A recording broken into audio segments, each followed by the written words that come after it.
All right, what's good, everybody? Welcome back to Chopping It Up with P. Scott. I'm Prescott Kelly. Today is Tuesday, August 20th. Glad to have you back with us.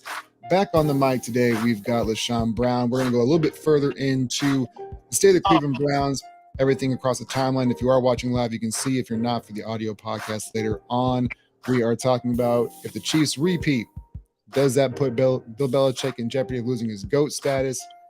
Will the Bills make the playoffs? Sports trivia, maybe a little bit further down the line. Where is, as far as Atlanta Falcons, NFC South is at the division to lose, and a whole lot more. Like, share, subscribe, smash the 5-star reviews. You can find the audio platform wherever you get your podcast at LaShawn. Thank you for joining me today, my man. How you doing, bud? I'm doing pretty good. How you guys doing? Well, how you doing? I'm doing well, man. No, it's all good, man. So we were hoping to have Tony Burton back on again, and we might still be able to. There was some family stuff that he may not be able to join us today, but we'll keep him and his family in our thoughts and prayers, and hopefully, if he's able to come on, he's more than welcome. And if not, like, we totally understand what's going on with it. So Sunday we kind of went through, because we had six mouths to feed. There was a lot going on as far as, people's opinions and stuff like that. So we kind of glossed over the Browns, and you being my Browns correspondent, and Zabrowski couldn't join us. You had mentioned on Sunday, excuse me, that you thought that the Browns may only win 5 games this season. There was a little concern about the offensive line and just Deshaun quarterback play, things like that. You really firmly feel like that's a 5-win football team with the defense, how good they are, and everything else? Like, to be honest, the Browns are, I say, about like a top 7 roster in the league right now. And when you got trouble at both tackles position, you got a question mark at quarterback, and then you're trying to wait on Nick Chubb, in which, from what I'm hearing, that he might start the season on the PUP list, which means he'll miss the first 4 games. Yeah, 5 wins, man. So if he's not on that list, does that change your? Oh no, Does that give you any more? They got to slow play him. Like, if he comes out week 1 against Dallas and he has about 20 to 25 touches, yeah, he's not gonna last the season, especially coming off the second serious knee injury to the same left knee. I'm just like, I get that you want to use him and everything, but man, he won't last the season. So as far as we talked about, so Jameis is your backup quarterback. Who's their number 2 running back? As of right now, it will be Jerome Ford. And Okay. They got Deontay Foreman, which I expect those two to be carrying, the load for those 4 weeks. If Nick misses those, so Cleveland's always one of those teams where I always have this, my thought process when it comes to teams, especially if there's high expectations, is what is kind of your track record been over the past 2 to 3 years. So when Cleveland was Cleveland, I didn't have much of an expectation for them. But then once Baker got to town, it wasn't solely because of him, but then, you got Stefanski, you started getting skill position guys, and it feels like they started to figure things out. The Kareem Hunts, it feels like they started to figure it out. And I thought I still have them kind of that not quite middle of the pack of the AFC. I have them slightly better than just a middle of the road AFC team. Yes. I don't want to completely write them off. And it looks like Uncle Phil was able to join us. Uncle Phil, glad you could join us today, man. We're just talking Browns football. You still want to jump in this or not? Y'all can have that Browns football, all that Ohio bull crap. Y'all can have that, man. Hey, I don't want nothing to do with that, man. Although I think they will be better than what LaShawn's saying, but man, look at that schedule, man. They're playing, I say, 7 out of the top 10 quarterbacks in the league, man. No, I don't see it. I understand. I also understand you got like a top 3 defense. I said top 5, and then I got people jumping all over me. I'm like, y'all expecting them to be the best of the best again? I'm like, we caught lightning in a bottle last season. Listen, man, I'm not saying they the best of the best. You're right about their schedule. Even if they didn't, even their division schedule, I feel like that's the best division in football, hands down. I really do. That division feels like it's been the deepest division for at least the last 3 years now. Deep. And it's like, man, week to week, I say 6 out of the last 8 games we play against the division. I'm just like, they couldn't spread all of that out. Are you hoping that they can be? So you mentioned if Chubb is out the first 4 weeks with the PUP and everything like that, like if you feel like if they get off to a hot enough start, if they're able to grind out a 500 record the last 6 to 8 weeks, especially in the division, do you think that that's enough to sneak into? Because when I get the division, man, I don't trust Pittsburgh because we'll talk about that too. We got between Fields and Russ, who's going to be their starting quarterback. I guess before we do any of that, though, I want to get your honest because we never really talked about this, though. I have been the proponent of stop giving Joe Flacco so much credit for them winning games last year because he wasn't good. Just because they won games, I was so tired of people 10 telling me interceptions, man. 10.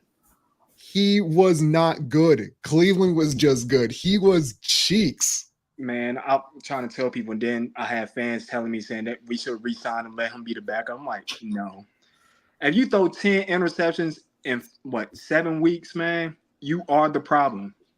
And then in today's NFL, today's NFL doesn't work that way, man. Like back when Brett Favre and Brad Johnson and Troy Aikman, like you could throw like 1 to 1.5 per 1.5 times touchdown interception ratio, and that was fine.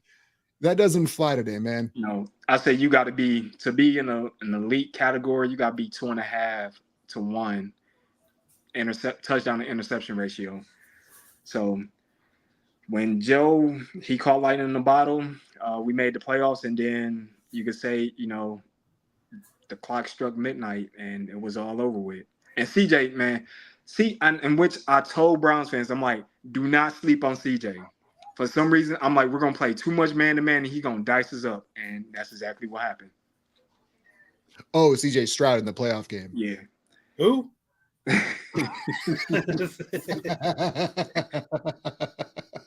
Never heard of the guy.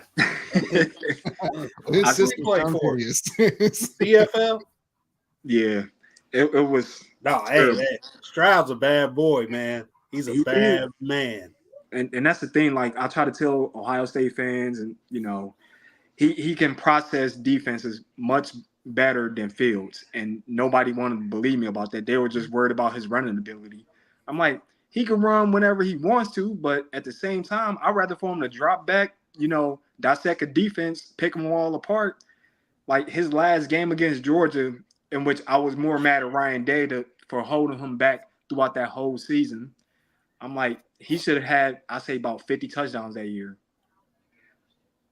I always worry about that when it comes to the really young, really athletic quarterbacks is that it's not even just the fact like we saw with RG3, we saw with Justin Fields. It's like because you have the athletic ability at such a young age, your tendency is to want to use it because you've always been. Sometimes you don't usually see the quarterback as the best athlete, but we've seen over the past 10 years or so. Sometimes the quarterback is the best athlete on the field, and you get out of your reads too early. You want to use your legs because you know that you trust it. You don't trust the offensive line. Don't trust your weapons, your coaching decisions. And now Pittsburgh is in a position where they've got the 2 most sacked quarterbacks over the last 2 years on one roster. And they didn't even play for you last year, dog. Like, I don't even know. So the way that I see this happening, because beforehand it was Russ that was named the starting quarterback, then it was Justin Fields for week 1, and now it feels like it's kind of a toss-up. The way that I approached this 3 weeks ago was Russ is going to be the starter, but if he either looks like trash or even if they're winning games and he looks like trash, but if they're losing games specifically, they're willing to cut ties and go right to Justin Fields because they don't really owe him any money. Denver owes him all the money. They have no allegiance to him whatsoever. I think they give him like a 4 or 5 game leash. If he's not playing great and Pittsburgh isn't, it's going to be Justin Fields for the rest of the season. That's the way that I look at it, at least. You're right. That's exactly how I see it. Yep. 100%. So Mario, to go to the chat real quick, Mario Escalara said 10 picks in 7 weeks seems on par with Jameis throwing 30 in 16 weeks, and better hope Deshaun stays healthy. He was a 30 for 30 special, but the dude was putting up did he throw for 5,000 yards too? But that's the thing, they were 500. He was putting up, he wasn't just doing 10 in 7 weeks. That would be the equivalent of throwing for 47, 48 interceptions. If you extrapolate it through an entire season, that comes out to 30 plus interceptions or something, or 40 something. It wouldn't be the exact same, but you also saw what the talent was there because the moment that they removed him, Brady comes in and wins a Super Bowl. So, I mean, they were still at least mediocre, but they had the talent. Yeah, but Flacco wasn't. But the thing is that Flacco wasn't good. Though. Like Jameis wasn't great. He made a lot of mistakes. But just Flacco just wasn't good. So we have to stop the narrative that Flacco was the reason why the Browns were good last year, because that is not the case whatsoever. That defense kept them in a lot of games, man. There it is. Defense. That's the way that defense. That's why I've always looked at things like you don't have to always have a great defense to be great in the NFL. Like you're going to need situationally to get your stops. But we've seen this long. If you are generational on one side of the ball, we saw the Jets with Mark Sanchez go to 2 AFC championship games. We also saw, the Denver Broncos with Manning when he first got there put up infinity billion points. The defense, I don't believe, was like a upper echelon one. But if you're overwhelming on one side of the ball, you have a chance to at least make it to a divisional or championship game in your conference. If you're generationally great. You're right. I wish that was the Browns to make the AFC championship game, but that's hoping for too much. I feel you, man. We'll move on from Cleveland ball because Uncle Phil, I feel like wants to get on to something else. No, hey, man, y'all, hey, just keep me out of that Ohio crap. LaShawn's my guy, though. I will say that's my man's right there. We get along just fine, man, but I let him chop up with the Cleveland and the mistake by the Lakes and all that stupid stuff like that. I'm gonna just stay out of it, So I want to get to the next topic that I had. I don't want to get too derailed from what I actually have scheduled. Is the next topic scheduled is if the Chiefs three-peat, does that kind of put Bill Belichick in a compromised position for the GOAT coach? And we have other outside things. But Mario asked real quick, while we're on the NFL, he said, P. Scott, tell me why the cheapest tickets, Buffalo versus the Niners, is $268 on Vivid Seats. I mean, I know the Niners are great, but that's wild to sit third level in Buffalo in December, LMAO. Well, honestly, first of all, go to TickPick. Yeah. Go to TickPick because the fees are already in there. Okay. So the thing that I need to know gotta is, at least check out TickPick first. So if TickPick needs a sponsor, yeah, right here. I'm not plugging TickPick until they holler at your boy. Yeah, no, don't plug them just yet. Yeah, you need paid first. I get that, but they sent me a little something. I'll break you off though. I'm with you. But yeah, so as far as the tickets are concerned, I don't know because I don't stay up on what the ticket market is, especially since I live entirely across the country. The likeliness of me going to a Bills game is entirely unlikely. But I mean, you have the two, like San Francisco football is big in the Bay. San Francisco just has been so great for the last 3 or 4 years. Buffalo is still holding on to these ties of they're a Super Bowl contender, which I want to get to later on because those are like the Super Bowl odds. LaShawn, I want to get your take specifically because I know you're a big gambler and see where your odds are and like the least attractive bet at least. But yeah, I mean, it's a story of two teams that are still super hyped and NFL rules this country, and that's kind of just why the tickets are high. That's the way I don't know what the truth is behind the number on it, but to me, it's just economics at that point. Yeah. So with the Kansas City Chiefs on the precipice of potentially getting to a three-peat. Now, I think that what we've learned over the last number of years is we always had the argument of who created who when it came to Belichick and Brady, Mm-hmm. who's going to get the most credit, who won because of who. And when Brady goes to Tampa year one, wins one, Bill struggles. They're struggling they have no offensive weapons. We've known that about them, but they always won because they had the two of them. But now it feels like has been elevated too high because he had Brady. And if we're getting to a point where if you three-peat in today's NFL with the salary cap and people switching teams as much and all these holdouts and everything else, if it happens, is there do you already consider Bill the GOAT? And if you don't, can Andy Reid surpass him with a three-peat? He will be the only coach to ever three-peat. It never happened in NFL history. So, I mean, you got to put him up there. I mean, there's nothing wrong with Bill, going down to 2. I mean, the guy, I think he has 8 Super Bowls in his lifetime. The man is pretty much the greatest defensive mind of all time. Yeah, he gets some credit for having Brady, but at the same time, for those first three Super Bowls that Brady won, that defense was doing a lot of heavy carrying. Yeah, that is for sure. How about you, Uncle Phil? Well, kind of a sensitive subject to me in a couple ways, because for one, Y'all beat New England. What are you worried this, about? This bro? is making my nerves bad. Hold on.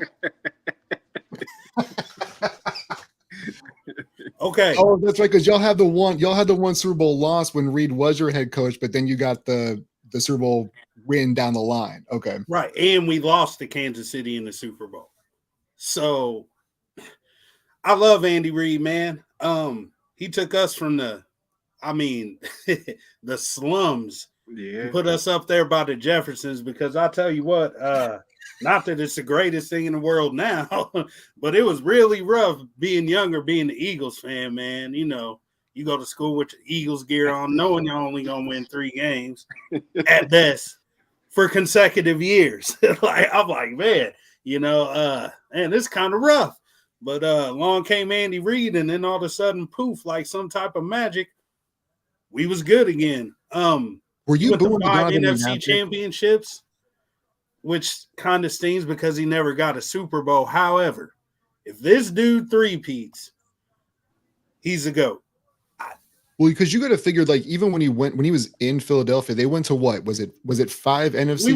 We went to 5 NFC championship games total, 4 in a row, with receivers like Todd Pinkston and James Thrash.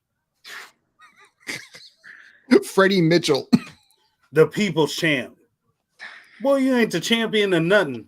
You ain't even the champion of backyard wrestling, man. Get your ass out of here, man. Getting up doing that. Hey, that 4th and 26 was beautiful, though. I got to say that's one of the best plays in NFL history. I still can't believe it to this day. But other than that, Freddie Mitchell was a first ballot bum. And so wasn't all the other those receivers. First ballot bums. He had a good receiver for a year and a half. T.O. went to the Super Bowl. I'm not an excuse guy. We all watched the game. Mm-hmm. There's a few plays left on that field. If that man was 80%, he would have took them to the house. Yeah. If Donovan didn't, you know, I'm going to just say crap himself, because at that time, Donovan was labeled as pretty much a top 3 guy. And to lose that game in that fashion, those are the moments that you want as a quarterback, that you want to lead the team down the field for a go-ahead touchdown. And you got pretty much the best receiver at that time on your squad, and you mean to tell me that you can't show up? I love like how people want to blame Andy for that. It's just like, man, all he could do is call the plays. I never really blamed Andy Reid for that. That kind of summed up Donovan McNabb's career to me, that whole Super Bowl, because it was like, man, like that throw he had to Westbrook. Oh my God. Like, there's not many people that can make that throw. Nah. Some of the throws he had in that game was just like, oh my God. And then some of the throws he had that game was like, oh my God. Like, what are you? Same words, but in different inflection. It's like, you know, it's 1 minute like, man, this is my guy. And then the next minute, like, this bum. Like 3 touchdowns, 3 interceptions is like, man, like that summed up his whole career with Philly. Yeah. So what you're telling me, when we really dumb this down to it, what really matters is, had T.O. just been prime Greg Jennings and Madden, y'all would have won that Super Bowl? I say coming back from a broken ankle where he had surgery that he wasn't even supposed to be playing on. I believe that was week. It was late in the season. I think like 14, maybe. Yeah, it was late where he got hurt, and he came back to play in the Super Bowl. You got to think that guy's 50% or under. Yeah. I mean, I'm not making excuses. Like, I'm just thinking of him just being a human being. Like, he wasn't even supposed to play. So, and for someone who has got the label of being how much of T.O. did we really get? But yet we got, I think, what was it? 7 receptions, 130 something yards, maybe, or 9 receptions, 130. It was somewhere around that ballpark. Even Belichick even said he was like, "There's nothing that they could do." There was nothing they could do. And I remember Asante Samuel. I believe that was his rookie year. Mm-hmm. He was a good corner that year and went on to be pretty above average corner for the most part. He couldn't do nothing with him. No one could do nothing with him on the Patriots. Not a soul. At 50, 60% at best. You give me an 80% TL, like I said, a couple of those that's 6, man. Yeah. But if I don't play the if game, it was what it was, and it was an L. Because choosy Uncle Phil's choose if.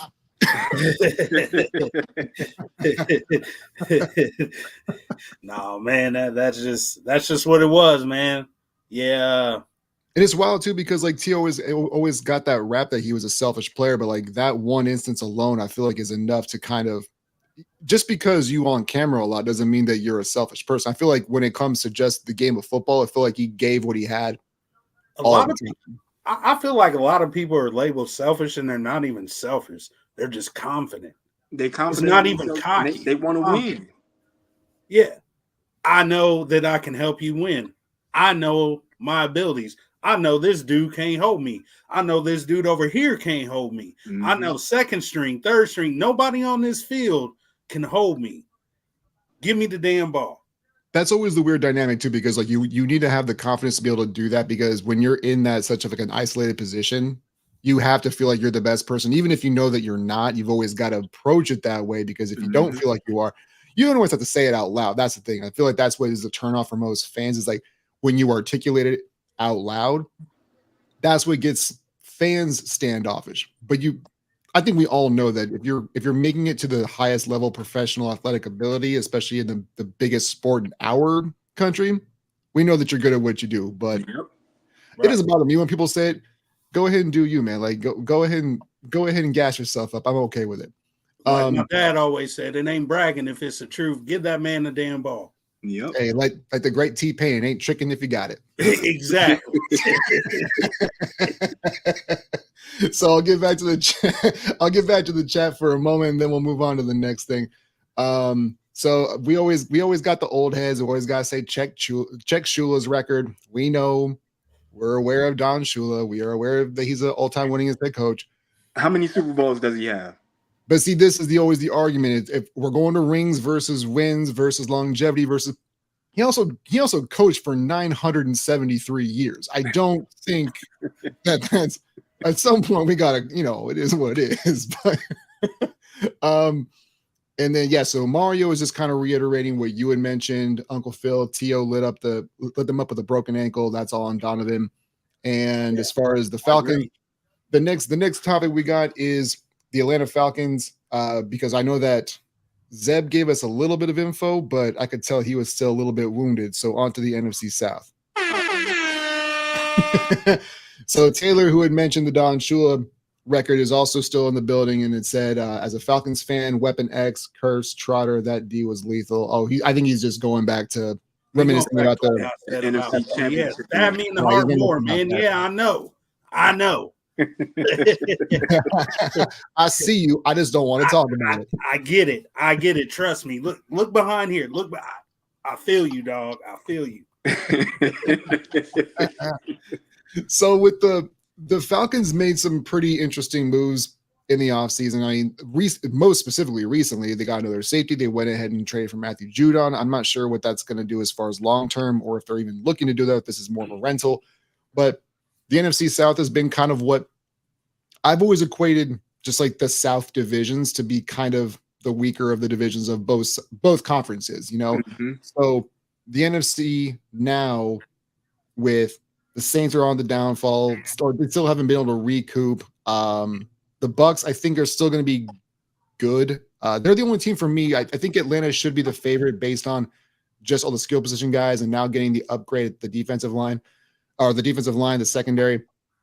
It might take a little bit to gel, but I feel like they're the most talented team top to bottom. Like, I feel like Tampa still has the best offensive weapons that have like actually been able to show that they're good. We haven't seen it from Pitts. We haven't seen it from London as much, just because they haven't had any competent quarterback play. But now that they have the vet in Cousins and have Penix as well, this feels like it might be a slow start, but Atlanta, to me, feels like they should be the front runner to win the NFC South. What are your guys' thoughts on where this team is versus what it was last year? And is it a real threat for what we like to say in this landscape. You got to look at their schedule. They're playing a fourth place schedule. I could see them winning. I say at most, on the good side, 12 wins, 12-5. Ooh. On the low side, 10-7, but they'll win a division. So you think their floor is really, really high? Like they're seeing. I know what Kirk Cousins can do in that type of offense because Clint Kubiak, which comes from the McVay system, and that's the type of system that Kurt will flourish in. So we just given them 10. That was crazy. I wasn't expecting you to say the ceiling would be 12 and the floor would be 10. That's yeah. I mean, especially with the additions. I mean, without those two additions, if you don't have a pass rush and an okay secondary, then maybe you're going to be up there in some shootout games, and then I'd have probably brought the floor down to like 9. And that was kind of like when Zeb mentioned that about, because he had mentioned AJ Terrell, but not being kind of worried about a secondary corner, even when the Bills secondary was cohesive, when they had Hyde and Poyer and White. Mm-hmm. Who's your secondary corner? And like that guy would always get toasted. It would be like Kaiir Elam or forget the dude beforehand, but there was another dude who people were he played at Alabama, and I'm drawing a blank on his name. But people are trying to gas him up to me as well. But it's like, I understand from an Atlanta perspective, you would be worried. But again, that division, there isn't a whole lot of offensive talent. Like New Orleans has some offensive talent, but I'm not in Evans is getting crazy old, but you're going to get 2 W's from Carolina, I would imagine. So I just feel like 9, I think that 9 is a good floor for him. I think 8's the better. You could still win that division with 8 wins, I believe. But 12, I think on the high end, if everything breaks correctly, I could see 12. It just feels like it's kind of a reach, though. What about you, Uncle Phil? Hey, man, I really hate to say this. I got a guy named Nick Williams, man. He's a big Falcon fan, always talking mess about Falcons. So I hope he doesn't see this. But I'm agree with LaShawn, not all the way, but to an extent. He's right. They're playing. Let's see, Carolina came in last, obviously, last year. So they're playing a third place schedule. Oh, yeah. With the 2 additions, it's just like, again, agree with LaShawn, man. You got to have a pass rush, man. Look what happened. Look at the difference. I mean, I'm not throwing Philly in. This has nothing to do with the Eagles, but I'm giving you the best example that I can give you because I watch every single second of Eagles football. Year we went to the Super Bowl, hell of a pass rush. Made those corners look good. Mm-hmm. I knew they wasn't that good. I wasn't going to tell nobody else they wasn't that good, but I knew they wasn't that good. I knew that was all on our pass rush. For whatever reason, we don't get a pass rush in the Super Bowl. Hell, this past year, we have no pass rush. We were in the bottom, I'd say bottom 4 for passing yards allowed in the NFL last year. No pass rush. Now all of a sudden the corners, the same corners we had last year, are garbage. So what LaShawn said, you got to have a pass rush and you got to have a decent secondary. They address both of those needs. Before, I thought Tampa Bay was going to win the division again. But now I'm leaning towards Atlanta with, at the most, 10 wins. Okay. 10, 11 wins. I'm not going over 11. Man, Kurt, listen, another thing that gets Kurt a lot of a pass to me, he's going to be playing a lot of indoor games. So that's going to be some time to pad those stats, man. He's going to probably have like 4,500 passing yards. I say about 30, 35 touchdowns, if healthy. Bijan Robinson, he's going to be, in my opinion, a sleeper for Offensive Player of the Year because he's that good. He can catch the ball, run the ball, and, he's, I'll say, a top 3 running back that matters, in my opinion. So he's number 3, though. For that list, for that laundry list, that CVS receipt of them that don't matter, he makes the cut. He makes the cut, man. He be pissing people off with that. Running backs don't matter. Every time I see it, I'll be rolling. Before I even get to the comments, I'll be rolling. You can't build around a running back no more. This is not the early 2000s no more, man. You can't. Like, I look at Nick Chubb, like he got that knee destroyed, and I'm just like, slow play him. Don't rush him to come back. And I got fans telling me saying he can get 1,200 yards, and I'm like, you mother, don't listen. You don't listen at all. In order go for ahead and say mother, I got you. Go ahead and say mother, I got you. Motherfucker. This is how we time it.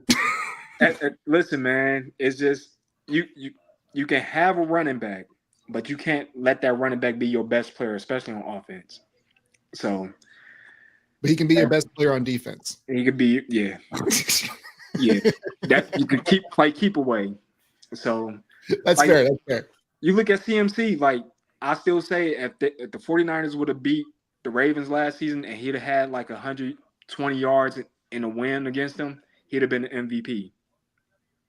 Ooh. Not Brock Purdy. No, but I'm thinking about the timeline, and I know that Christian McCaffrey was kind of on the bubble for getting MVP, but then they just got waxed by Baltimore. So I mean, yeah, like it's kind of dumb to me how those one game sample sizes can ruin your ability to win a certain award, especially that. But yeah, that's a good point. I didn't think about it that way. So Uncle Phil, I'm sure that you have to load back up your stuff. Let's take a minute break real quick. I'll filibuster before you guys come back. We're going to pay some bills. We'll be back in right at a minute. Now, with this being primarily a sports podcast, we understand that hydration and energy are both very important, not just for pro athletes, but for pro podcasters like your boy over here. That is why DUBBY.GG, that's right, Dubby, has linked up with Chop It Up a Peascott to give you a 10% off your online order using promo code Peascott. They've got swag bags and shakers, energy drinks and hydration supplements, and everything in between. My wife loves the pine berry splash flavor. I'm more of a watermelonada guy, but you really can't go wrong with either. They're rich in vitamins B6, 7, 12, vitamin C, and other vitamins and minerals to make you be the best version of yourself. Once again, visit www.dubby.gg. Use promo code PSCOT for 10% off your purchase. Y'all know the drill. Stay up, stay blessed. Let's get back into the episode. Man, so I could see everybody. Uncle Phil was on time. LaShawn, you timed that perfectly, man. That was great. You were right on the dot.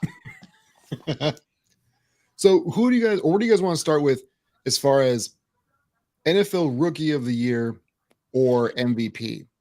Start with or Super Bowl odds. Like, who do you think? Like, where do you want to start for the betting odds on those for our next talk? I mean, Rookie of the Year. I mean, you only got two, in my opinion. It's either Caleb or Marvin. I don't see nobody else overcoming those two. So first, Uncle Phil, I want to get to because what I was looking for a little bit later. We'll get into that. So you had some disgust in your face, Uncle Phil. What you think it's more than just a 2-team race? No, I mean, I don't know, man. I want to agree with him, but there's always somebody that comes out of the woodwork. There's always somebody. I just can't really pinpoint who that somebody is. Yeah. Not right now. Give me like till week 2. I'll be noticing little things. Be like, man, this guy. I see you, boy. I see you. But no, LaShawn's definitely not wrong. I mean, Harrison is going. I think Harrison will have over 1,000 yards easily his first year. Well, as far as the thing for me is like this feels like it's going to be a quarterback. The MVP has become a quarterback award now. Rookie of the Year, Offensive Player of the Year, not usually. Rookie of the Year mostly is it can kind of vary. But as far as Rookie of the Year, as far as the odds are concerned, the one thing I was trying to figure, like, how far down the line on the odds are you willing to go before you think you're just throwing money away, right? So like there's Williams as the odds-on favorite, Jaden Daniels, Marvin Harrison, Bo Nix, Malik Neighbors, who I don't believe in Malik Neighbors even getting. Like, he ain't got no quarterback. I was just about to say that. I'm like, who's gonna throw him the ball? You want to throw your money away betting on Daniel Jones to get him the ball? Yeah. Is Daniel Jones even gonna have time to find the guy? Nah, Malik Neighbors has the 5th best odds to win Rookie of the Year, That's which is I wild because think- it's not even just Daniel Jones. You also don't have Saquon, who and I understand the whole running backs don't matter thing. I think he's going to be a monster in Philly just because they actually have weapons. They have they have a quarterback. They have an offensive line. I think he's going to be a monster this year. But Malik Neighbors, then Xavier Worthy, Drake May, Ladd McConkey. This is where for me, and I don't think Ladd McConkey is going to win Rookie of the Year. That seems outlandish to me. He's nice though, bro. He's nice. I swear. I know, but for me, where I start to draw the line is it's either Roma Dunze or Keon Coleman. That's about as far down the list of where I'd be willing to take a flyer for offensive or for Rookie of the Year. That's where I'm drawing the line. Not going any further than that. I wouldn't even do that. Like, don't even put no money up there on Rome because if you're putting money up on him, then you might as well just throw it up there on Caleb. Caleb got to throw him the ball. Right. So yeah, exactly. So I mean, the things he would personally have to have a 1,500 10 touchdown season and almost everything just goes to him, which isn't going to happen. But for me, Keon Coleman is kind of at that apex because with Stephon Diggs now being out, he's supposed to be the new number 1 target. I'm not fully sold on, Shakir, and they've got 2 tight ends. I don't even still believe that he's going to win. I'm with you guys. I feel like the race is basically going to be Caleb or Marvin. Maybe you could even sneak in Jaden Daniels, but because the Commanders I still don't think are going to be very good, their win total isn't going to be as high, I don't believe. So he's not going to get the recognition. I think it's a 2-person race, but the 9 best odds is as far as I'm not going. Man, what are we doing? Brock Bowers, Blake Corum. Hell, Blake, stop. You gonna put money on Blake Corum? You're gonna put money on Blake Corum? He has the 15th best odds to win Rookie of the Year. Man, you got to hope that Kyron Williams get hurt and then he steps in and right. How you gonna win Rookie of the Year getting 8 carries a game? I don't even Hey man, don't put no shame on my boy's name, man. Just let him be. Yeah, let him develop, man. Yeah, let him be. So as far as is there I know that we kind of the 2 guys are who you'd only put money on, but is there anybody who you would have as somewhat of a dark horse to potentially, because I don't even think that Drake May is even going to be the Patriots starting quarterback by week 5. I mean, even if he is, I still have the Patriots being the worst team in the league.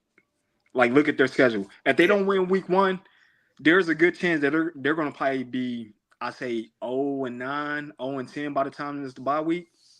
Oh my God, dude. As a Bills fan for 35 years of my 40 years on planet Earth, I have been waiting for this circulation of their demise. Oh my God, it's so liberating, man. Hey, when we get off air, I know you got to do an evil Skeletor laugh or something, man. You should do it right now. I'm over here being the justice for Bills Mafia. Yeah, man, I'm trying to send all the hatred, all the satanic thoughts. I'm trying to just man. We'll never have the trophy case. They're never gonna get the 6 Super Bowls. It's gonna take forever, even if they ever do. And I'm just gonna be happy in this moment right now. I hear you. I feel you, man. Hey, been there, homie. I mean, you ain't been Bills bad, homie. But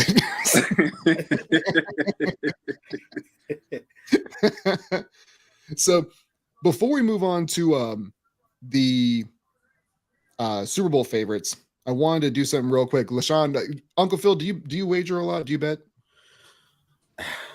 I dibble and dabble. I kind of usually stay away around this time of the year. Because baseball, man, it's baseball so it's not watchable. One inch could just break your bet.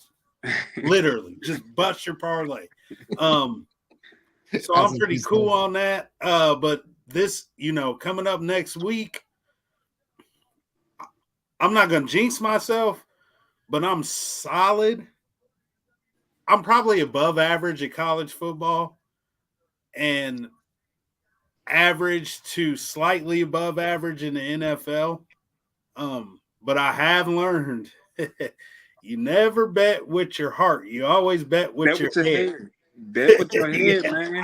Yeah. I earlier on, and I never wager nothing too crazy, but earlier on I was just picking games, and then like after the kickoff, I'll be like, what the hell am I doing? Like, why did I just do that? Why did I bet Dallas plus 4.5 again? Man, I'm at home. You know me, I'm a little lifted, just left my dad's house. That's the spot for Sundays around here anyway, where I'm from.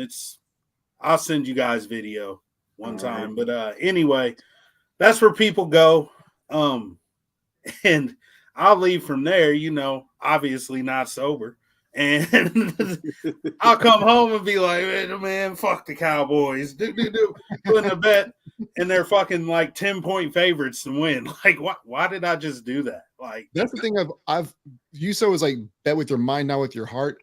The only time that I'll ever bet the Bills is if I am doing like a short parlay, because like the thing for me is I hit on about 70% or so of the bets that I make.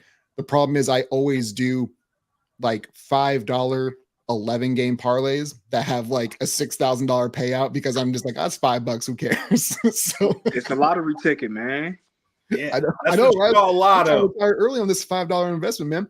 But before, so I wanted to get like some of your picks that you've got for LaShawn, if you've got like any future picks. Because what I did this morning is I did a future pick that is it's a plus 7,700 odds, and it's just the Dolphins to win the AFC East, Eagles to make the NFC Championship game, and the Chiefs to make it to the AFC Championship game. Not win, but it's that, and that's plus 7,700 odds, bro. It's a good bet. It's a good bet. The only thing that you got to you say that first leg was the first leg is for the Dolphins to win the AFC East. Right. So if the Dolphins win the AFC East, the Eagles and Chiefs both make their championship games, don't have to win, but just make it. If you bet $100, that's a $7,700 payout. Right. That's a good payout. I bet $5 so I can win 336. Hey, listen, man, profit is the name of the game. Yep. I be trying to tell everybody, I'm like, you don't have to hit every one, but as long as you're making a profit at the end of the day, that's a win.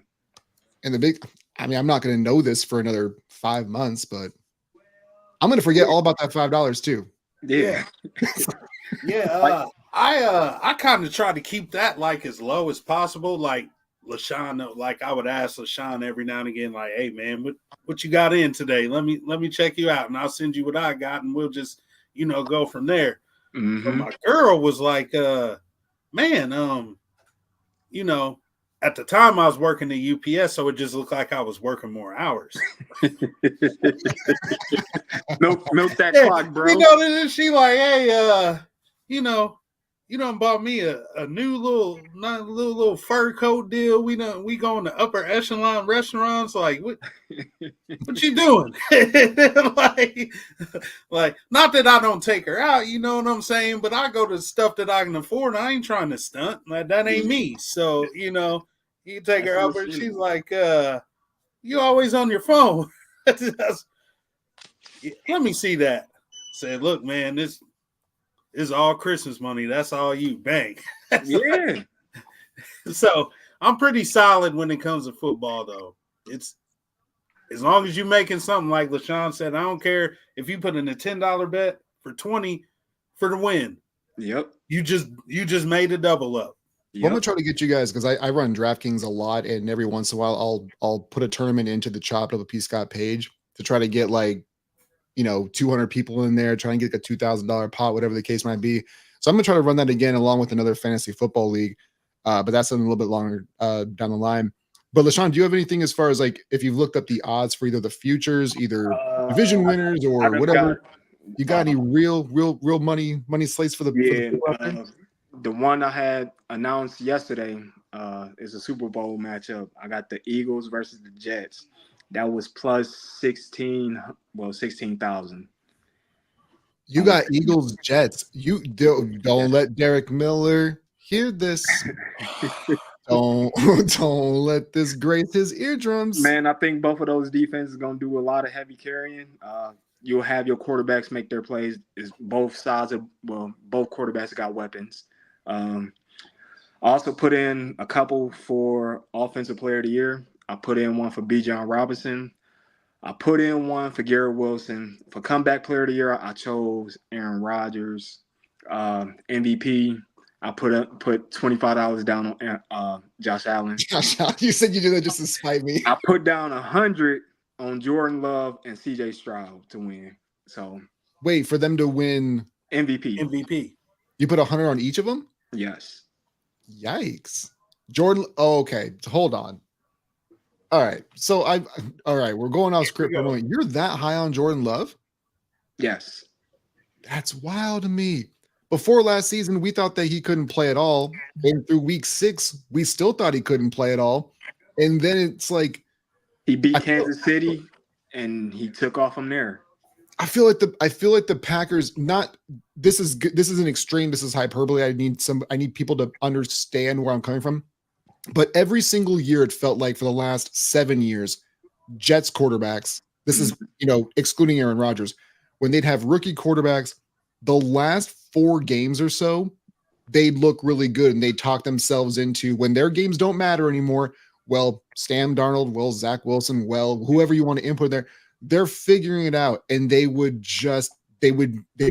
replay the same fiasco every year. And I think we're giving Green Bay too much credit because they went from Brett Favre to Aaron Rodgers, and now we think it's Jordan Love. I just can't do it, man. On half a season sample size, when we thought that dude was doo-doo butter for 2 years, I can't pay that man that much money that early, bro. Something clicked with him. I don't know what it was. Something clicked. I mean, he got the weapons. Javonte Wicks, he's a legit number 1 receiver. So, I mean, if you pie up there in the 7th, 8th round and you need a wide receiver 1, he should be the guy. Man, that's crazy. I can't believe that we're living in a world that just less than 7 months ago, we thought that Jordan Love was just going to be, that they'd be replacing him. Like he was basically just NFC North Trey Lance. No, man, he figured it out. I mean, he beat Dallas in the playoffs. I mean, he had a good showing against the 49ers, in which I won't get into that because there was a couple play calls that I'm sure that the head coach wants back. So, oh yeah, I'm sure. Last time we played the Packers, it was a blowout our way, which was cool. But Aaron Rodgers, he got hurt, and Love came in that game. And in that game, he impressed me just coming off the bench doing what he did. If you really look back at that game, I'm telling you, his stats will be pretty good the last time they played the Eagles a couple years ago. And like I said, Rodgers, he got hurt or something, and he came in, and this dude was just started lighting us up where Rodgers really wasn't. I'm like, man, okay, Green Bay might have a little something here. And then the following year, he showed up, man, towards the last half of the season. Yeah. I feel like he's got it all together. Would I put money on him to be MVP? No. But he's so dismissive. No, absolutely not. But, well, okay, wait a minute. I wouldn't mind sprinkling something on him. Yeah, there you go. That's understandable. That was a question I had for you, LaShawn. When you had that matchup that you said, was Philly and New York in the Super Bowl? So you said it was 16 plus 16,000 were the odds. Yep. Do you mind disclosing how much you dropped on that? Because I don't think you dropped that. Oh, 50. That's still an $8,000 payout. Listen, man, I am up Bro. from last season, and I'm up from baseball. There, like around Christmas, I had took a withdrawal for my winnings for that. So, and then I had hit big from the Tampa Bay Detroit playoff game, in which I would like to thank Baker Mayfield for the halftime tying it up, and then that pretty much helped my odds because I ended up hitting a parlay that was like plus 13,000. He's got to give him his flowers real quick. I just got to show you guys the way. I mean, player props. The one thing that I learned is to take those halftime full game winners those really help. So when I say what after that, I was up 28,000. So then I'm just like, I got fun money right now. Bro, so like over the past 2 years, I've been up about 9,000 in DraftKings and about 6,000 in Prize Picks. Mm-hmm. And like I've never thought I'd be this dude said 30,000. Man, hey man, all it takes, Yeah, man, homie. is just one good hit. That one good hit to put you over the top, because now then you can start breathing like, all right, I know what to do. Just don't get too greedy with it. That's what a lot of these guys do. They hit big and then they start Put it right spending. back in. Yeah. And I'm just like, no, take your time. Now start taking a little less up there on those parlays and, still make a profit. The name of the game is profit, man. Yeah. As long as the outcome is income. Yep. And So don't withdraw so damn quickly. I wouldn't say I'm up that much, but for the most part, from now until probably February, my mortgage is on FanDuel. Yeah. That's I feel you. I mean, I live in a small little 2-bedroom house, man. So, and it really ain't that much. It's definitely not a shack, but it's not like extravagant or anything. But gambling, I'm pretty sure that you're doing all right. Yeah, just don't lose your mortgage on gambling. That's the other thing. No. Don't be one of these guys out here, man. There's a couple guys I know that lost big, and then they want to sit up there. They'll go begging to FanDuel, asking them, just to see if they can front them something. Sometimes they will front you, especially if you're up there in the VIPs, man. Really? Yeah. I didn't even know you could even do that. That's because listen, Uncle Phil was doing the Birdman. He was like, "Oh, really?" No. FanDuel, listen. If you join their VIPs, they're tracking your bets, man. They're seeing exactly like once you hit big, they're like, "Hey, you want to join our VIP program?" If you join it, they're gonna try to give you some tickets to whatever game, like whatever your favorite sports teams are. But then they're tracking your bets. Let's just say if you lose big to them, they pretty much got all their winnings back. Now they're gonna be like, all right, no, they ain't gonna cut you off. They'll be like, all right, your VIP referral person will come to you and be like, hey, you need something. All right, we'll front you this time. Because now let's just say if you lose that time, they're gonna be like, all right, he's gonna come back with a deposit here. The name of the game is to keep you around so they can keep getting your money. Getting your money. I mean, that's extortion through the computer. Like that ain't no different than paying a bookie. Yeah.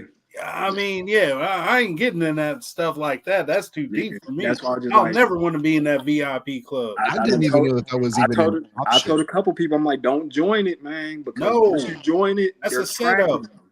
That's a setup.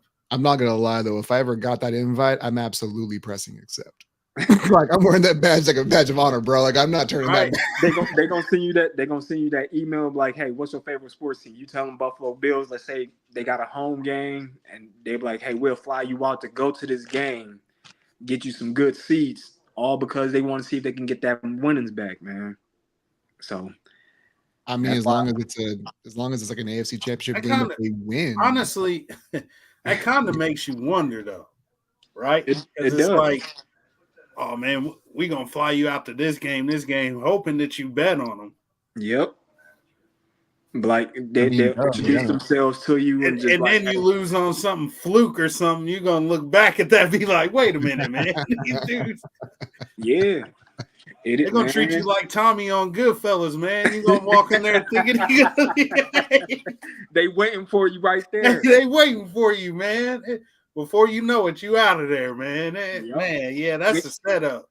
Your pocket's empty and everything, man. Like, damn, I done lost all that damn money. Yeah, they conned you. Well, we got an Uber to get out of the stadium. You're right. I think it's based on like Steve Bartman, like just take you down the other alternative hallway. So we don't want to. We want to keep people engaged to spend money. Like again, I know that DraftKings isn't a sponsor of this show, but holler at your boy. We can try to get something going on. But speaking of us trying to help people win some, let's get to Super Bowl odds real quick, and then we'll get to this Oklahoma State, NIL, QR code thing. Top 3 teams that are favored to win the Super Bowl this year, I feel like are fairly obvious. It's the Chiefs, then the Niners, then the Ravens. Those are the top 3 by odds. The number 4 team to me is really odd. I know that they came on strong last year. The end of the season beforehand, that's when people started like make them their sexy, trendy pick. The Detroit Lions currently have the 4th best odds to win the Super Bowl. When we get to this list between them and the Texans, I feel like both those teams are entirely too high. The Lions have the 4th best, 5, 6, 7, and the Texans have the 8th best odds to win Super Bowl. I think that's way too high for both these teams. But when you're going through that slate, how far down again? So we would do this with Rookie of the Year. How far down are you willing to go to put money before you think that you're throwing money away? Because LaShawn's right. Like the New York Jets are plus 2,000. Yeah, to win the Super Bowl, which I is figured that's why his bet was as big as it was. Because I mean, I'm not like bragging on the Eagles or nothing, but there's no way they're outside the top 10 for Super Bowl odds. I'm going to bet they're in the 6th, 7th range. They, as far as the courtesy of the source of BetMGM, they have the 6th best odd to win the Super Bowl. Yeah, I get that, and you also got to figure that it's all based off of last year. It's what have you done for me lately? That's how you got to feel about Super Bowl odds in any sport, really. There's going to be there's going to be some of the outliers, because when you look at like the Jets are 1 spot below the Cowboys, and they're below Green Bay by only 2 slots. So the Jets have like the 10th or 11th best odds to win the Super Bowl. And yeah, they won. I think they won 6 or 7 games last year, 7 games. And that's with Aaron Rodgers playing 4 snaps. And it's kind of the same things like when you look at Chicago with them still winning 7 games last year. Like they're way further down the list. That's Vegas basically just telling you how much they value Aaron Rodgers and how much they value the Jets defense. Yep. 100%. You could throw Garrett Wilson's name in there too, because I hate to say this being a Michigan guy, but I mean, he's a stud. Let's just call it like we see it. So, that's just Vegas telling you we value Aaron Rodgers this much. So, yeah. Do you have any? So, like, obviously, you already picked the Jets and Eagles, but like, if you were to take just an independent flyer, let's say, LaShawn, independent flyer to win the Super Bowl, how far down the list do you get before you're wasting money? Because if you're willing to throw anybody that's plus 4,000 and below, I'm not touching. So no Browns, Bears, Steelers, Jaguars, Colts, Seahawks. That seems pretty fair. Nope. Don't touch them, man. So the threshold of where the plus 4,000 odds ends is Steelers, Browns, Bears, and Chargers. But right before then is the Falcons. So would you make a play on the Falcons or the Rams even? To win it, I'll bet the Rams. I'll bet the Rams before the Falcons. I wouldn't touch the Falcons there. And what's wild is because between the Jets that you picked and the Rams, the only other team that's left over is the Dolphins at plus 2,500. As far as BetMGM currently, though, they're a sleeper, but at the same time, it's just like I look at their schedule. They got like in November, December, they got 4 games in cold weather. Yeah, and that's 2. Every year. That's it. Good night, Irene. They better start off hot. Week 1. So now that we're in this space, because I do this, I go on a tangent often. So a couple of weeks ago, I had thrown out into the universe in the Chopped of the Peascott page, but like not as like anything as a talking point, was should the Jets consider benching Aaron Rodgers for week 1 because they play the Niners? And this was like 2 or 3 weeks ago, because I'm like, you only played 4 snaps. He's not going to play the preseason. They should wax you anyways, because it's going to be in San Francisco as well. Like, do you just sit him? But now we've had all this turmoil with Trent Williams may not play, Ayuk may not play. Like, with those types of things, would you be willing to take the Jets to win that even straight up now? I have to see the line for that game. If it's anything like 5 or 6, I'll take the Jets to cover, but to win, man, like the defense, the Jets defense will keep them around. Yeah. But The last time I that checked, rust factor comes into play right there. yeah, the last time that I checked, and that was 2 days ago, the Niners were still minus 5.5. Yeah, I'll take the Jets to cover. But and then let's say if Ayuk is in there and Williams is in there, yeah, good luck. Christian's gonna be in hell that game, man. I hate to say it, man, because I'm like, without Trent Williams, the Niners offense goes way down. He's more valuable than Ayuk. Yeah. Like that's why I was waiting the whole time for them to trade him to the Steelers. I'm just like, all right, now they BSing around because I'm like, they could have been got Trent Williams deal done. In my opinion, he's the best player in the NFL. Like, I feel like that would have to be short term, though. I don't like if he's wanting long term. I don't know if they're going to do like 4 or 5 years. No, give him 2 years.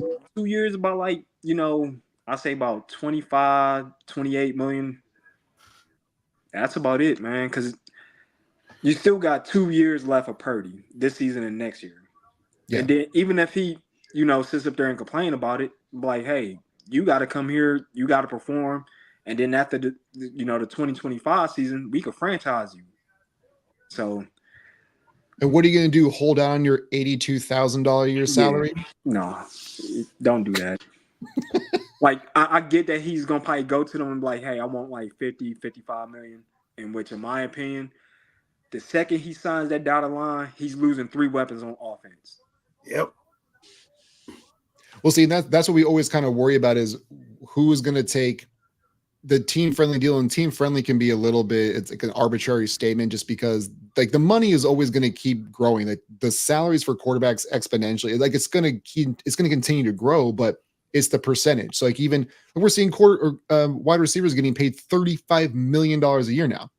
That wasn't the case before him, but when it's still a percentage of your cap where it still lines up remotely close to what it was, the dollars are the dollars, but it's how much are you taking up for everybody else as well. But I don't know, man. It's going to be between San Francisco and Dallas. They have really, really jacked up this offseason for them where they could have put themselves in a position to still keep the clock alive for at least another 2-3 years.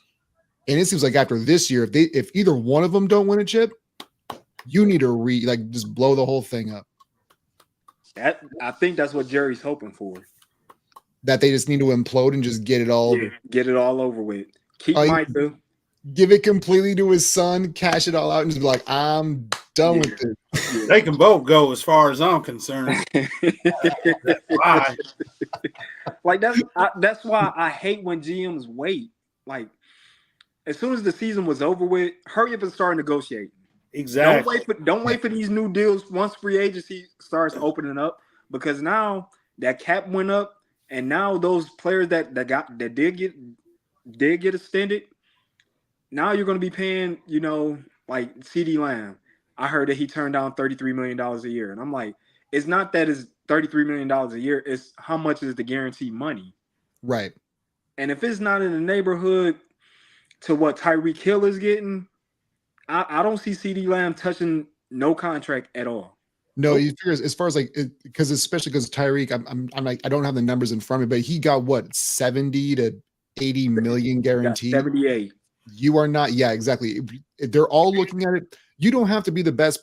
I think that most people would still say right now Tyreek Hill is a better wide receiver than CeeDee Lamb, like right now. But that window of opportunity is not going to be for very much longer. But he's just looking at it as if he's getting that, bro, I ain't touching anything less than 78 and 1 cent, bro.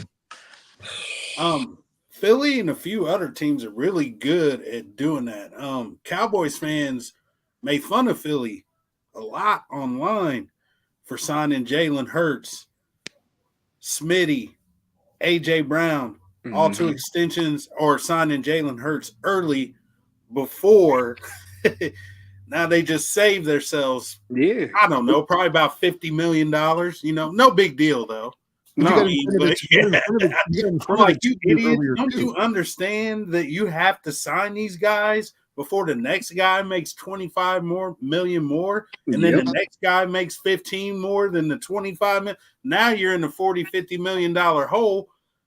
I mean, that's the name of the game, man. Just like LaShawn was talking about, you got to sign these guys early, man, and you got to give them all right guaranteed money at the same time. When Devontae Smith got his extension, I was like, that was a smart extension from the Eagles because they got it done early. Yes. Now they don't have to deal with a disgruntled player.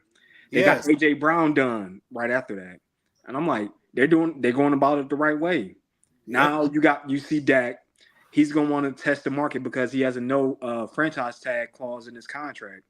So when he hits the open market, who's not to say that he doesn't get from a quarterback needy team $5 million. He's going to get 55 to 60. You watch. And then, Micah Parsons up next. Yo, Micah might be the one who doesn't get paid out of all these dudes, which is bananas. And he plays a more important position. He should be paid first. Again, he should be paid first. No, seriously. I mean, Jerry Stalling. I'm just like, I don't get it. Like, you got the money. You're the highest paid.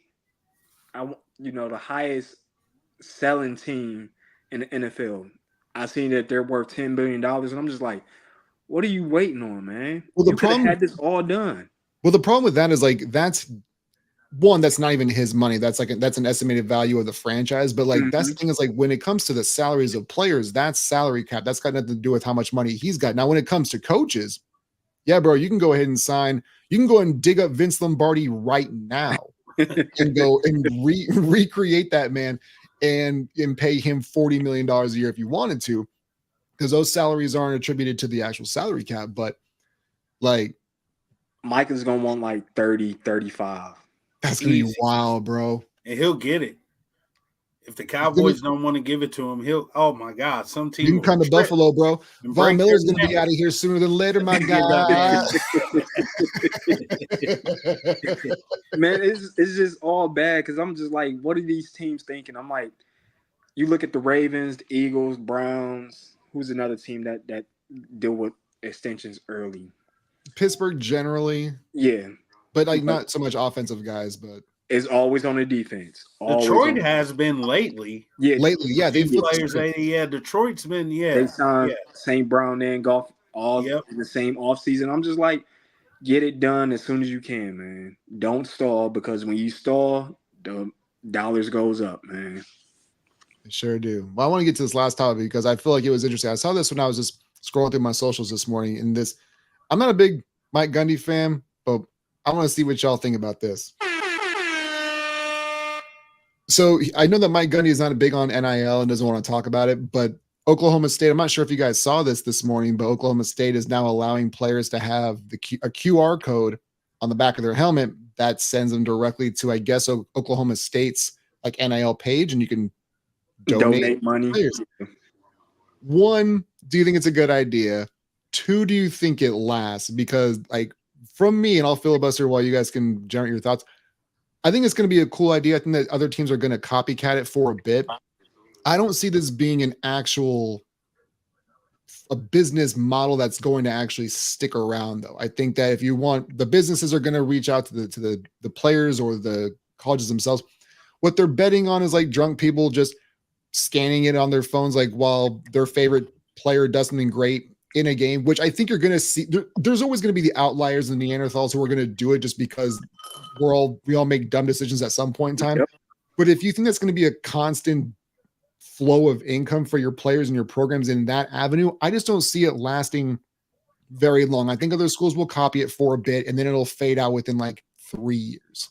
I say as soon as the government starts legislating, the NIL deals, then that's when you'll see a cut down on it. It's a good idea. I just hate that it came from Oklahoma State because I read a story about how Mike Gundy yesterday came out and said that he's tired of the players and their agents coming to him asking for more money. I'm like, you wanted these guys to come to your school. You want them to participate in your program and help you look good and help you get an extension. Why won't you shove some of that money over to them, just to keep them happy? That's exactly what I made the point with Nick Saban getting out. when he did, same thing. And Gundy, because he doesn't want to talk about it, this is just a passive aggressive way for him to still try to get players. And it's a workaround for you guys can get your NIL money. I just don't want to talk about it because I'm tired of dealing with your agents. He's just trying to pass it off on somebody else for their responsibility since he doesn't want to address it. Is that what you're thinking about, Uncle Phil? Yeah, I mean, he shouldn't put it out publicly. Like, do that behind closed doors, man. By you putting it out publicly, now you got one of the best running backs in the country who has a DUI. I'm sure his agent came to him like, listen, man, if something happens to you, don't you think you should, get fronted a little bit more money? Because he's going to be a bell cow this season. I'm saying he's going to probably have like 300-something touches. And Mike Gundy's going to run him to the ground. Now he goes off to his punishment was going to be giving him more carries week 1. Now he goes off to the NFL. He's, a 4th or 5th round pick. Now that guaranteed money isn't all there. So in my opinion, if you're a star player up there at a university, get your money while you can. How about you, Uncle Phil? Honestly, I like Mike Gundy. I like the fire in him. I like the spirit in him. I feel like he cares about his players, but only to a certain extent. Yep. When that extent stops when we start talking about money. Yep. And I don't want agents around. Man, get out of here with that, man. Like LaShawn just said, they're the ones that are keeping your job for you, man. Yeah. God forbid an agent come to a practice or whatever the case may be. I feel like he's being pretty petty with that situation. The NCAA's got away with robbing kids, not making money off of them, robbing them. Mm-hmm. They say, oh, you get a free education. Not when one player's jersey makes you over $1 million. One player. Yep. No matter what the team goes, no matter what their record is, championship or not, you're making money off these kids for so long. And now that the tables have turned a little bit, I feel like some of these, I guess, old heads, traditionalists, Yep. Nick Sabans, and I don't take now the playing field's even. Now you want to. I got all the respect in the world for Nick Saban, but I feel like he felt like he lost control with the NIL, and now things are evening up. Now all of a sudden, you want to leave. Mm-hmm. That's always been the thing is like when NIL took over, it was always the adults not being able to control the kids. Right. And but as far as the code on the back of the helmet or whatever, I think it's here to stay. And you know why? I don't think it'll work for everybody, but I think it will pay huge dividends for certain people. Mm-hmm. Come on, man. Like I can use any big school. For instance, if they would have had this last year, okay, they have this last year, and Corum scores that winning touchdown against Alabama. You know how many people would have donated so much at money that moment? Yep. Or even when the game's over, it's more. Now, does the center, does he get any? No. I mean, but Blake Corum will, McCarthy will, Wilson will. But Same thing with Ohio State's has one of the biggest fan bases in the world. It's not just about Michigan. Mm-hmm. Man, hey, let that quarterback throw 4 or 5 touchdowns against a top 10 team. He's gonna have money in his pocket, man. Man. So I think it's here to stay, but like LaShawn said, they'll probably start regulating against that shit because they're gonna see they're gonna have to. Yeah, Look, I don't know if you guys seen it, but the Tennessee quarterback, he's a first year starter. But for him to go, he was over there in California. He comes all the way over to Tennessee. He gets a nil deal. Do you know how much he's getting paid? $8 million, man. He ain't even take a regular season snap yet, and he got paid $8 million. It's insane. That's why I love it. I love it. Yeah, I love it. I love it. A lot of these coaches are complaining about it, and I'm just like, it isn't fun when a rabbit has the gun, huh? Right. Exactly. Like, come on, man. You wanted to recruit them and everything, but don't sign for $1 less, man. You look you looked that young man's parents or mom or dad or whoever in the eye and said, I'm going to take care of your child. Mhm. And you don't want to see him get some money? Wasn't Yep. there an issue with a kid from Miami? Was it McLean, who was like hopping from school to school because he was like taking NIL money and then he was dipping out and then He did going to that other with schools? Colorado. He got kicked off of Colorado. Now he's in Florida. And now Florida's about to kick him off because he don't want to sit up there. He don't want to study. He don't want to practice. And I'm just like, you should have known about this even before you had him sign up for your school. Do a background check. Make sure that he's a legit player. Because there's going to be a few of them that's going to be a knucklehead and not earn their money. So I get it, but at the same time, it's just like, give him his money. He signed up for it. You had him there. He didn't take care of his end of the bargain, so he already got his cut. Yep. I mean, yeah. And when it comes to NIL, man, when you're a kid, all I know is that Yeah. Money talks. I can only imagine if I was that good and 3 recruits coming to my house and they talking to my mom and dad, especially my dad. Hey, man, my dad kicked me to the highest bidder, like old Scam Newton's dad. Hey, no, for real. Hey, get what you can while you can, man. Don't short yourself. Yep. That's the thing for me is like whenever I read, just people on the interwebs being a certain way, I'm like, it's just because you've never been great at anything in your entire life and have no idea what it's like to have somebody knock on your door and say, look, I'm about to change your life right now. I got this bag of cash for you, man. All I need you to do is sign on the dotted line and commit to us. Who's not going to take $8 million at that age? Are you nuts? Like, as soon as I heard that story, I'm like, I'd have probably did the same thing too. I just turned 42 last week. I'm taking it right now. I know, like, with my pops, because my dad was an accountant, so like he was always, trying to teach me the real ins and outs of like, don't always look at the quick cash, try to, build yourself. Like there's beauty in the struggle, there's ugliness in the success, to quote J. Cole, but there's also like, if it's that kind of money, it's like, what is the backlash? Because usually if it's that exponential, it comes with something that you aren't prepared for on the back end. You're not prepared for the expectations. You're not prepared for the backlash at the school. Like, I've always wondered this too, when it comes to that much money at these college kids and they're driving around in like Lambos and Ferraris and whatever the hell they're doing. Like, what's the animosity with the other schools or the other classmates? Because it doesn't seem like it's really all that high. I was expecting it when NIL first kicked off. I was expecting there to be a huge uprising and a big spike in like campus violence because of just the jealousy and things like that. And it doesn't seem like it's really been that big of an issue.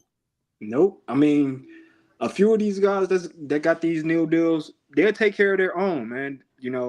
I know a few of them will help out the offensive linemen that don't have a NIL deal, the backups, help them out.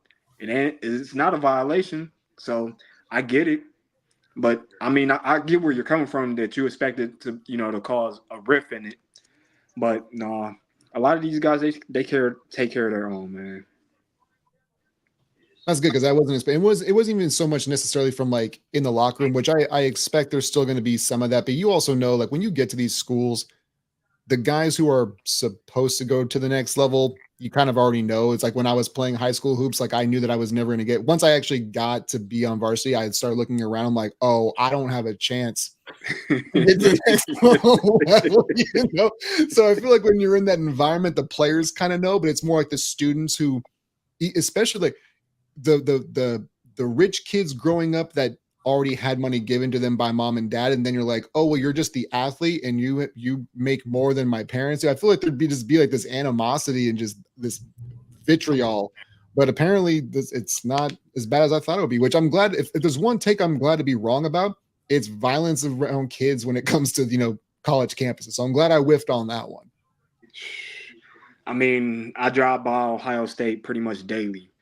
I know what some of these guys are driving. Like, there's a player that's driving around in the Cyber truck, and I'm just like, ain't no way in hell I would want to drive in that if I'm a teenager or, a young 20-year-old.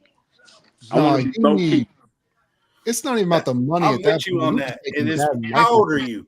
I'm 39. That's why. So we basically come from the same generation. I was just thinking that as P. Scott was talking about how these kids driving around and this and that. You know what I'm getting? I could be that kid with $8 million. Mm-hmm. And my mom and dad probably would have made me put up $7 million. Oh yeah. I would have got Oh, hey, yeah. hey, they would have took their little cut. They would probably took 250,000. Mm-hmm. 750's mine. I'm going to buy some old schools, trick them out. Still less than what you got, still noticeable. I can still, attract attention. You don't need a Beamer from that year or Cybertruck or none of that goofy shit.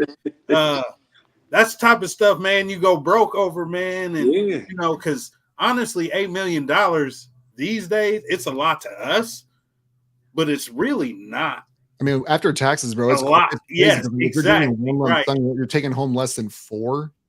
Like that's still, I mean, it's still a lot of money. Don't get me wrong, but like that's just a lot to give back to somebody else for what I worked hard for. Exactly. Oh yeah. But yeah, I'm more concerned about the person who thinks that the Cybertruck is just a good look, period, if you're like 18, 19 years old. I feel like that person needs to talk to their folks, or if they talk to Minuit, talk to Jesus or somebody.